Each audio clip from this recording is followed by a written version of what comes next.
Hi friends, எல்லோரும் எப்படி இருக்கீங்க? இதுதான் வெத்தலை கொடி. இந்த வெத்தலை கொடி அப்படின்னு சொன்னோம்னா, சிலர் வந்து வீட்டுக்கு முன்னாடி வந்து வச்சுருந்தா நல்லது, லட்சுமி அப்படிங்கிற மாதிரி சிலர் சென்டிமெண்ட்டாக வச்சுருப்பாங்க. சிலர் வந்து குட்டீஸ் இருக்கிறவங்க எல்லாருமே மேக்ஸிமம் வெத்தலை வச்சுருப்பாங்க, வெத்தலை கொடி வச்சுருப்பாங்க. ஏன் அப்படின்னு சொன்னோம்னா, அவங்க வந்து குழந்தைகளுக்கு வந்து சளி பிடிச்சிச்சின்னா கொடுக்கறக்கு வேண்டி அந்த வெத்தலை கொடி வச்சுருப்பாங்க.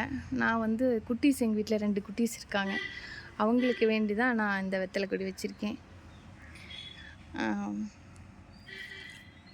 இதை பார்த்திங்க அப்படின்னோம்னா, ஒரு வெத்தலையும் 2 குறுமிளகு, 1 கிராம்பு வச்சு காலையில் வெறும் வயித்துல கொடுத்தா சளி நல்லா கரைஞ்சிரும். அடுத்தது வந்து சளி பிடிக்காது, இருமல் வராது, இருமல் டக்கு நின்றும். அதுக்கு வேண்டி நான் வச்சுருக்கேன். எங்கள் குட்டீஸுக்கு அடிக்கடி சளி பிடிச்சிக்கும். பெஸ்ட் அவங்களுக்கு வேண்டி தான் இது வச்சுருக்கேன், இந்த செடி. இப்போ கேரளாவில் வந்து இது வந்து வெத்தலையை அக்செப்ட் பண்ண மாட்டாங்க. ஃபஸ்ட்டு இலையை வந்து வெத்தலையை அக்செப்ட் பண்ணவே மாட்டாங்க. அது பொறிக்கவும் மாட்டாங்க. இந்த இலையெல்லாம் பொறிக்கவே மாட்டாங்க. இதுக்கு நடுவால் இருக்குது பார்த்திங்களா, இந்த கிளையாக வந்திருக்கு பாருங்கள். இதுதான் அங்கே கேரளாவில் வந்து வெத்தலைன்னு சொல்லுவாங்க. இது வளர்ந்து இது பெருசானால் மட்டும்தான் இந்த வெத்தலையை தான் வெத்தலைன்னு சொல்லுவாங்க.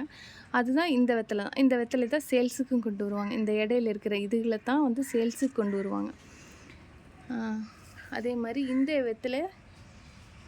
இந்த வெத்தலை கொண்டு வர மாட்டாங்க. இதில் செகண்ட் இருக்கிற வெத்தலை தான் கொண்டு வருவாங்க. இது வந்து இந்த செடி எப்படி வளர்த்தணும் அப்படின்னு சொன்னோம்னா, நெகில் இருக்கணும். மேக்ஸிமம் இந்த வெத்தலை வந்து நெகில் இருக்கிற மாதிரி இருக்கணும்.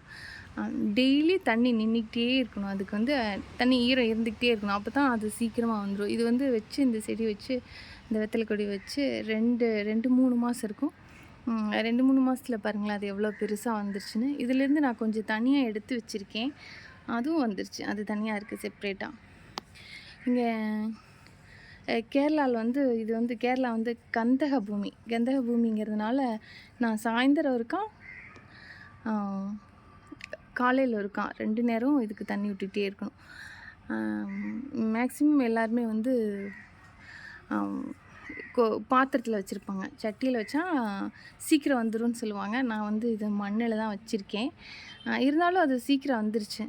பார்த்திங்கன்னா எப்படி வந்திருக்குன்னு பாருங்களேன். இதுலேயே 2 டைப் இருக்குது வெத்தலை. இன்னொன்று வந்து அது வந்து யூஸ் பண்ண மாட்டாங்க. இது சாமிக்கு வைக்க மாட்டாங்க. 2வது இது சாப்பிட யூஸ் பண்ண மாட்டாங்க. இந்த வெத்தலையை 2 டைப் இருக்குது. இது வந்து சாப்பிட்லாம், இது சாமிக்கு வைக்கிற வெத்தலை தான். இது நான் எங்கள் வீட்டு குட்டீஸ்க்காக வச்சுருக்கேன். வெத்தலை சாப்பிட்டா சளி, இரும்பல் இதெல்லாம் டக்குன்னு சரியாயிரும்னு சொல்லுவாங்க. 2வது வந்து ஜீரண சக்தி ஆகும். இது பாருங்கள் எவ்வளோ பெரிய இலையாக இருக்குன்னு. ஜீரண சக்தி அன்றைக்கெல்லாம் வந்து சொல்லுவாங்க, ஜீரண சக்தி ஆகணும் அப்படின்னா வெத்தலை சாப்பிட்டா தான் ஜீரணம் ஆகும், சீக்கிரம் ஜீரணம் ஆகும்னு சொல்லுவாங்க.